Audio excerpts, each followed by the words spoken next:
12 месеци траеше проектот, имплементацијата на проектот кој што помина од страна на Асоциацијата, Сдруженијето на новинари на Македонија. Имаме резултат за кој што можам само да кажам дека е навремен и политички особено вреден.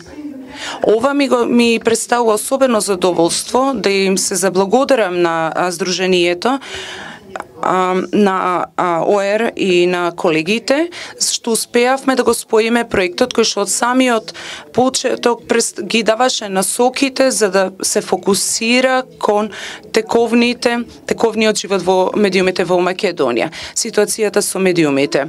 Не верувам дека некој овде ќе си помислил пред 12 месеци дека ќе го успееме да го оствариме ова што сега го имаме пред нас,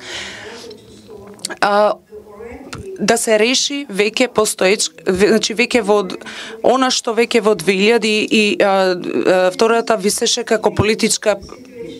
Ова е ситуацијата со медиумите во Македонија за која што треба да разговараме меѓу политичките партии, заедно со учесниците, и сум особено горда да кажам дека германската амбасада особено ги помагаше, помогна Сдруженијето на новинарите во оваа насока.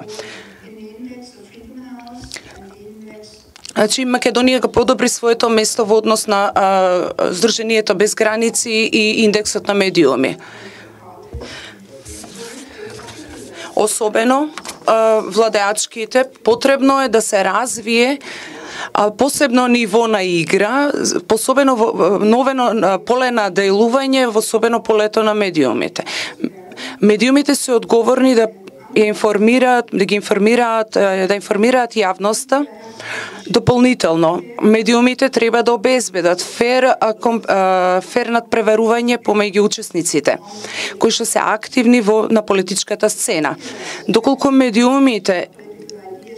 Доколку медиумите успеат во ова, кој што се основа на демократските вредности, верноста во парламентарната демократија е во залог. Се надевам дека политичките партии ќе се согласат и ќе ги имплементираат потребните промени кои што се однесуваат на медиумското законодавство, вклучувајќи го и финансирањето на медиумите, обезбедување на основа кој што треба да се овозможи основа за јавност, кој што нема да припаѓа на партиите ниту пак на владата. Значи, Сдруженијето на новинарите обезбеди значително влијание преку објавувањето на публикацијата која што денес ја презентираме. Верувам дека ова е солидна точка за почеток на промените на кои што треба да се согласиме. Понатаму, Сдруженијето на новинари објави дополнителни публикации кои што исто така се значајни. Финансирањето на медиумите, кој што пред неколку недели беше промовирано. Јас верувам дека сите се сеќаваме дека пред презентацијата, особено приоритетите кои што беа споменати за земјата и реакциите кои што покажа колку ова прашање е особено битно за јавниот живот во Република Македонија. Би сакала да им заблагодарам на Сдруженијето што успеа да ја спојат ова и да ја презентираат оваа публикација на толку професионален начин. Втората точка е ситуацијата со насилството врз новинарите. Изворите покажуваат дека станува збор за специфична мешана ситуација.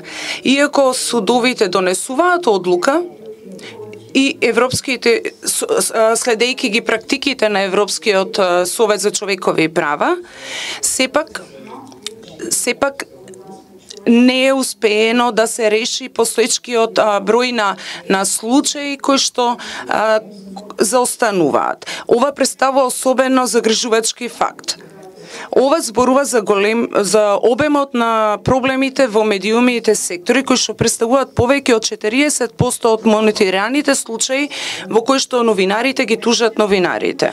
Како заклучок кој што е не е креативен, ниту пак е нов, би сакала да ги нагласам вистинските реформи во медиумскиот сектор кои што се навистина потребно. Квантитетот и квалитетот не одат едно рака под рака и често пати она што е малку може да има поголемо значење. Јас сум многу горда што публикацијата ја објавија Здруженијево ја објави публикацијата и може да и представува приказ на можност за подобрување на ситуацијата во медиумите во иднина. Уште еднаш благодарам на нашите француски колеги и честитки на Здруженијето за нивниот придонес од 37.000 кои што се искористени на ефикасен начин. Овозможија документ кој што представува основа за законските промени во Македонија. Ви благодарам многу.